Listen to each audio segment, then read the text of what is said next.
O que é uma acidose grave de fato? Acho que é aquela que leva à disfunção orgânica, né? Então você vai ter uma acidose, vai causar alteração miocárdica, alteração. Legal. Gostei da sua resposta. É? Continua, vai, continua. Né? Continuar? Acho que é Continua, isso. continua descrevendo. Vai alteração renal, enfim, a gente vai ter consequências orgânicas dessa acidose, desse pH ácido. Legal. Eu acho que, eu só quero ampliar um pouco sua resposta, que eu acho que é isso, na verdade, o que eu quis dizer, porque a gente vê muito, assim, na medicina, na literatura, a gente vê muitas definições, o negócio tá quebrando aqui, a gente vê muitas definições de acidose, tá quebrando aqui, ó, de acidose grave, de não sei o que, de SARA grave, enfim. E é importante, porque isso dá pra gente uma noção de emergência. Eu acho que a questão aqui é essa. Você tem uma noção de emergência quando você olha para 7.2 e fala, opa, isso é uma coisa muito perigosa. De fato, assim, só que se eu tenho uma acidose de 7.2 e isso não tem muita repercussão clínica, talvez a gravidade clínica disso seja ponderada. Então eu acho legal de começar a definir isso, assim. Quando eu me preocupo de fato com uma acidose, quando que é algo além do número, porque, ok, 7.2 eu me preocupo.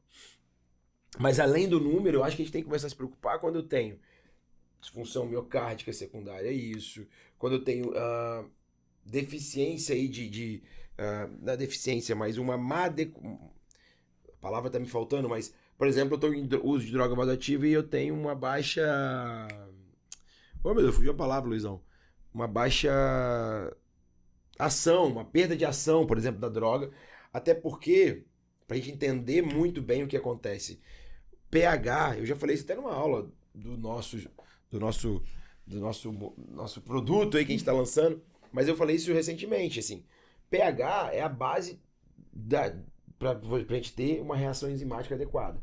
E quase tudo dentro do nosso corpo acontece através de reações enzimáticas. Por exemplo, a sinalização, a sinalização endotelial da noradrenalina e, consequentemente, toda a farmacodinâmica daquilo dali acontece por reações enzimáticas. Se eu tenho um pH alterado, eu não vou ter uma boa ação da minha droga, e aí eu tô falando da noradrenalina, mas qualquer outra droga.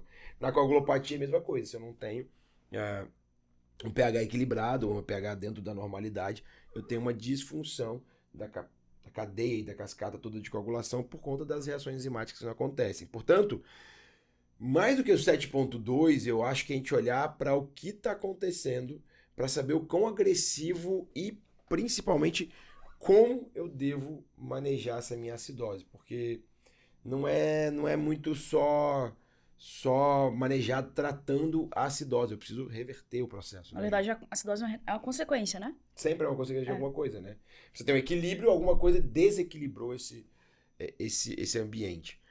E, enfim, só uma coisa sobre isso que eu acabei de falar. Sabe uma coisa, um ponto que eu acho que muita gente às vezes falha, e nosso curso até também de ventilação a gente fala sobre isso, que é a acidose. Você pode às vezes ter um pH de 7.25, mas num paciente que é desnutrido e ele tá com um drive ventilatório alto.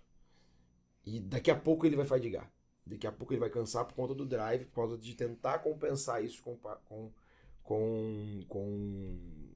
o pulmão, né?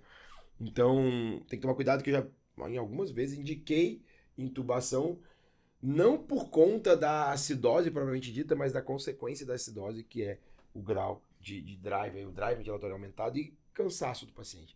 Então, só mais uma coisa para pensar que, às vezes, o pH tá bom, entre aspas, 7.27, não é grave, mas às custas de uma compensação respiratória muito alta, e essa compensação vai gerar uma grande repercussão.